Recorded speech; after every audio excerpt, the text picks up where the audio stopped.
Welcome to the Dr. Grant Show. My name is Dr. Kirsten Grant, and this show is dedicated to empowering food addicts, emotional eaters, people that are trying to lose weight, and people that binge by helping them and giving them the tools to learn to control the urge to overeat so that they can live a better life and be more comfortable in their own bodies. We take an integrative approach here by combining mindset, energy work, fitness, and food by giving you scientifically based ideas, advice, and tips to help you lead the most empowered life possible. Let's go. Today, we'll be covering 4 topics. Topic number 1, stress is a normal part of life. Topic number 2, when we're stressed, our bodies release hormones like cortisol and adrenaline that give us energy to fight or flee. Number 3, these hormones also stimulate appetite. Number 4, this stress-induced hunger is often called emotional eating, but not because it's a physical need, but it's about mental desire. All right, let's go. Number 1, stress is a normal part of life, like it or not. We get stressed in various ways, but fortunately, stress is often on a sliding scale. That means that stress often can manifest itself in something like a little bit of jittery nerves before we go on stage or present in front of a group of people at a staff meeting of 30 or more, or something bigger. You're driving and all of a sudden you're involved in an accident and you're quickly wondering and scanning your body to see, is everything all right? If you're a parent and you have children, then you're scanning and double checking and verbalizing and expressing and seeing, are they all right? No matter what, stress is a normal part of our lives, and our bodies are actually equipped for it in more ways than we actually are aware of. This is a beautiful thing. The only problem is when we're stressed for too long. That is called chronic stress. Chronic stress leads to and has been shown in research studies to be connected to a myriad of health conditions ranging from obesity, weight gain, depression, anxiety, and a whole host of other diseases if left unchecked. You see, stress is usually a good thing because it warns our body that something is wrong. It also backs up and starts a cascade effect of various hormones and chemicals in order to prepare your body for acute physical outbursts of activity and energy to, of course, get you, and if you have children, your loved ones to safety. Once again, we don't need to be afraid of stress. We don't need to give stress a bad name and a bad reputation because it does have its place. Number 2, when we're stressed, our bodies release hormones like cortisol and adrenaline, and those chemicals give us the energy to fight or flee. I often marvel at the strength of humans when we are in the most stressful, no pun intended, of times. I have read stories of mothers that have developed a Herculean amount of strength and lifted a car off of their child in order to save them after an accident. I have seen people restrain themselves where normally their personality type was to attack in order to ensure the safety of those people that they were committed to. Stress gives our bodies such energy and the gift of increased strength, as well as increased visual and auditory acuity. Once again, this is a wonderful evolutionary mechanism. The only problem is it's designed in short bursts. It's designed as a benefit to get us out of a critical situation. It was never intended for our bodies to be under a constant state of stress.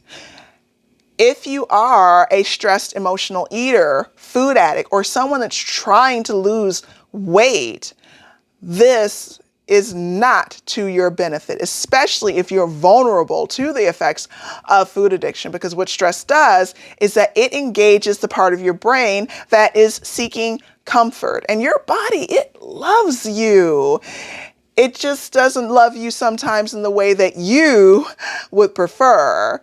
It doesn't love you in the way that it contributes to, for example, you starving yourself to a certain dress size or working out to the point to burn calories to get into a certain outfit or buy a certain date for a wedding or a cruise. Your body doesn't understand that. All it knows is keep you alive. The law of homeostasis. So when there's too much cortisol, too much adrenaline floating through our bodies, this becomes a problem, and it starts with a whole host of issues. Our goal is to recognize when we're edging closer and closer to that boundary line of stress, which leads us to number 3. Our hormones also stimulate appetite so we can stock up on fuel for the upcoming battle. Being aware of this, especially if you are a stressed emotional eater or food addict, is extremely crucial. Here's why. If you are able to determine and distinguish between your desire for stress eating, for example, versus, I am legitimately hungry, and also recognize your pattern, then you will be able to make more effective decisions. Albert Bandura, the founder of social cognitive theory, which is a form of psychological theory and therapy. I love social cognitive theory because it just has everything. It is exactly what I was trained in and what I based my doctoral dissertation on, this psychological approach. It is the most effective and yet flexible of all of the psychological approaches so far as giving you the solution that you need. One component of social cognitive theory talks about the precondition for change.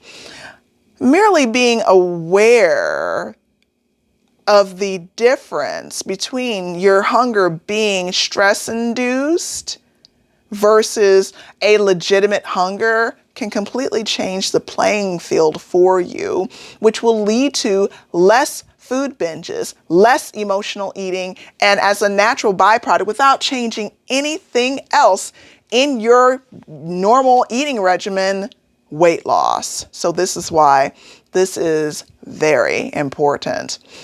Number 4, stress-induced hunger. It's often called emotional eating, not because there's an actual physical need, which is what we were previously discussing, but an actual mental desire for comfort food. Let me dive into this rabbit hole for you just a little bit. I had a client that actually was experiencing a great difficulty with emotional eating.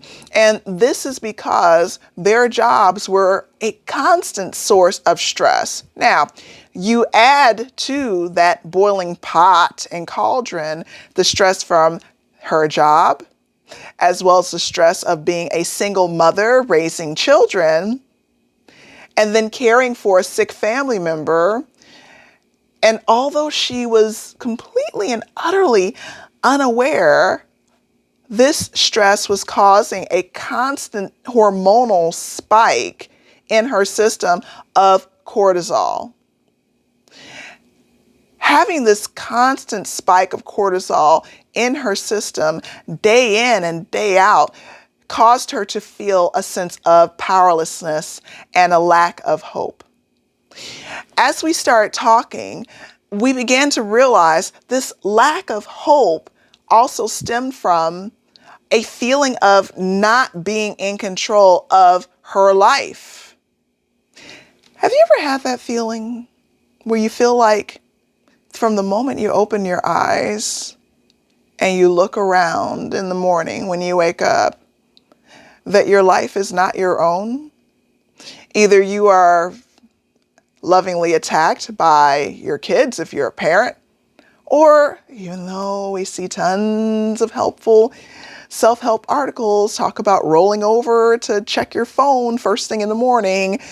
And sometimes we still do, but we're hit by that barrage of pulling and compelling feelings to address our work emails before we get to work. Just one little email. How many of us have dealt with that? Just one little email. I'll just check into this. And before we know, we haven't even gotten out of bed yet. And we've already been on our phones addressing work or looking at social media. And we're not really feeling powerful at all. Want to know why? Because we gave our power away. Making the decision with this one single simple step, making the decision to hold off, delay checking our phones in the morning can make an entire difference in terms of feeling like we have a grasp on and control over our lives. And this is one thing that I recommended to my client, to just set one simple step. Focus on you. Conduct a very brief body scan meditation. It doesn't have to be complex, detailed, or involved. From the moment you wake up in the morning, just close your eyes again and think about the things in your life that you're grateful for. At the time, she had a hard time trying to figure out what she could be grateful for. So I'm going to share the exercise that I gave to her with you. From the moment that you open your eyes, before you reach for your phone, before you turn on the news, 5 minutes. Think about what would happen if your car wasn't there. Don't have a car? No problem. Think about what would happen if you had extreme chronic pain every time you stepped. At least you can get to some form of public transportation. It may not be your preferred way to fly and travel, but thank goodness that your legs are able to and your feet are able to work so that you can get there, no matter how slowly you're getting there for your tastes. If you have children and you're a parent, think about the time when you were just hoping and praying that they were born healthy. Think about even if they maybe were born and had a little bit of a hiccup when they were born and now they're fine, that they have the energy to come to you because they desire and crave your love and your affection. For those people that sometimes don't care about and care for their jobs, still think about how different would your life be if that paycheck wasn't electronically deposited into your account every week or 2 weeks or month. Think about how your life would change. Now let's turn it around, flip it on its head. Now think of all the things that you've been able to afford with the paycheck from that job. Think about the wisdom that you've been able to glean from said family member that sometimes annoys you. Think about the pockets and slivers of joy that you're given as you begin to discover every day in your journey a little bit more about what you care for and sometimes what you don't care for. Thank God, or if you don't believe in God, you're a divine creator, whatever your source and spark is of inspiration. But thank the divine that you were able to open your eyes as you originally planned and scheduled for this morning. Even if it is to wash one more plate and one more dish and clean off one more countertop. You've got a countertop to clean. You've got a plate to wash.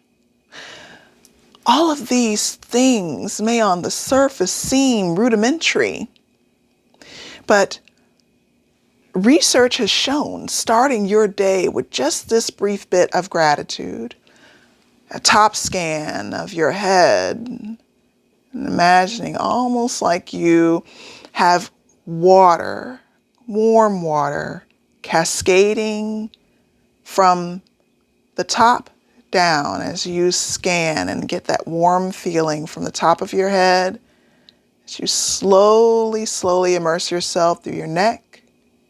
Breathe in, breathe out. Slowly, slowly, you're scanning and feeling that warm feeling caressing your heart. You notice that it's beating quite steadily. Breathe in, breathe out. Notice your stomach. There may be a little grumbling, a little bit of a growl. Now you get to think about, what do I have available to eat in my fridge or my freezer? If you want to treat yourself, maybe you do grab a little bite to eat on the way out the door. You just scan a little bit further down, and that warmth from your scan begins to settle into your hips. Observe how they feel. Are they pain-free? Are you able to walk pain-free? If not, maybe there's a little bit of pain, maybe a little bit of an ache. You can begin to come up with a plan to address that ache. We scan a little bit more as we become submerged in these life-giving waters of consciousness. You feel your legs. You feel the strength of your legs as you begin to just gently rock them and move them back and forth, back and forth. And you thank goodness that they're able to move when you command them to. Now that scan is moving through your knee. One knee and then the other. Slowly, slowly bend your knee. Slowly, slowly extend your knee. Feel the actual muscles pulling and pushing in order to give your knee the ability to move. Rotate your knee to the left. Rotate your knee to the right. Then settle it back to the center. Scan a little bit more. Feel how that feels. Be grateful for the ability to do that unencumbered, uninhibited. Feel your calf muscle. Tighten it up as tight as you possibly can and then release. One more time. Tighten your calf muscle all the way and then release. Thank goodness that those muscles are able to do that when you command. Think about maybe where those muscles are going to take you today. What meeting do you have to deal with today? You're able to bend down, and if you're a mom, pick up your kid. If you're a dad, pick up your kid. If you're going grocery shopping, you can quickly move to pivot and go grab, hopefully, some healthy kale, right? We're going to scan down a little bit further now, and we're going to scan down to our ankles. And we're going to rotate our feet in a little miniature circles, first rotating to the left, then rotating to the right. Extend and point your toes and your whole foot, then flex them. Isn't that amazing, the range of motion that your feet have? I want you to flash back now and think to a time where you avoided falling. Maybe you almost stumbled, but you caught yourself. And that, my friend, is because of your ability to rotate that ankle just so. Maybe you quickly ran and ducked and dodged a ball that was coming to hit you last time you played softball or some activity or some sport. You can thank your ankles and your feet for that. Maybe you missed it. Maybe you fell. You were able to get back up, yes?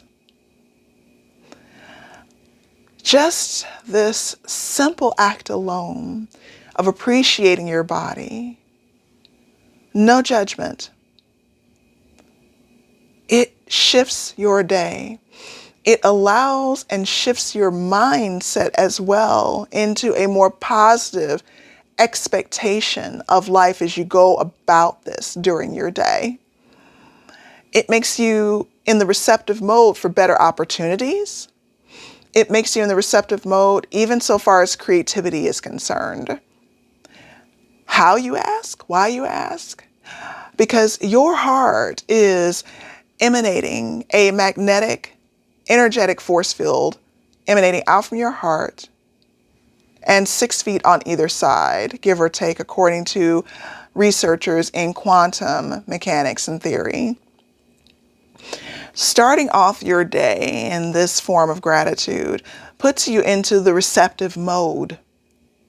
It allows you to be released of the shackles of stress. It doesn't allow it to take hold as easily because you're starting from the inertia and the momentum of positivity. It affects that entire force field that's around you, that energetic bubble that's around you, so that when people interact with you in their, so to speak, energetic bubble that's being emitted by your heart as well as your mind, it influences how they interact with you and automatically put the odds in your favor. Come to expect good things to happen to you. That also can become a self-fulfilling prophecy. And even if something unexpected does happen, that is not what you planned, not what you were looking forward to, you will rebound from it much faster by taking this simple approach that we've done together today. Compare it to emptying yourself out by looking at your cell phone in the morning or attacking your emails. I know it feels like you're getting some work done. I know it feels like you're being productive. But you can't pour from an empty cup. You can't pour and give your best into your career, your personal life, your spirituality, no matter what you believe, until you find a way to start with you. You owe yourself at least that. It is the key to unlocking so many of the goals, so many of the dreams that you have in life. And what I'm sharing with you is completely backed by science and research. For those of you that are stressed emotional eaters, food addicts, and people that are looking to lose weight, this brief exercise and task that I just helped you with is the step to learning how to distinguish between your physical hunger and need or just simply a mental desire for comfort food. There are other things, and during the time that we've spent together today, it's impossible for me to pour into you all the years of research studies that I have either been a part of, presented, or had a pivotal role in, or just simply read. But I wanted to get the training wheels on you for today. If what you're dealing with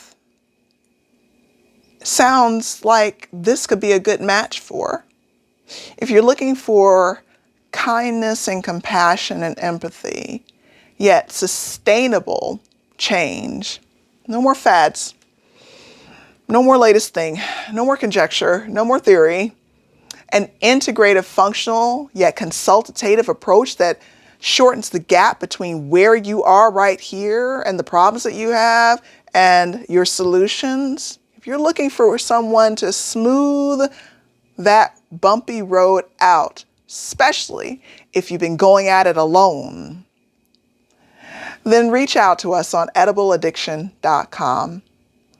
My name is Dr. Kirsten Grant. The Dr. Grant Show has been created to help and empower stressed emotional eaters, people that are food addicted, people that are looking to lose weight and that struggle maybe with binge eating or nighttime binge eating, by giving you scientifically based tools that are yet based in compassion, consultative approaches and strategies to get you to solutions easily and simply.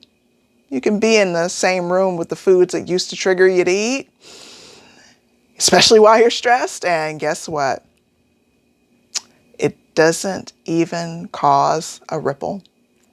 Imagine how your life would be if you became that person. And you can be. Reach out to us, schedule a free get to know you session, watch additional episodes of the Dr. Grant Show, which are on 9 o'clock a.m. live on Wednesdays, and our pre-recorded sessions Saturdays at 1 o'clock p.m. Central Standard Time. We're all over social media, but we will be moving to TV soon. And we have special guests for you as well, because I can't cover it all alone. And sometimes I just like to bring in some friends to have some really fun and interesting conversations for you to kind of glean from. Much love to you. Bye.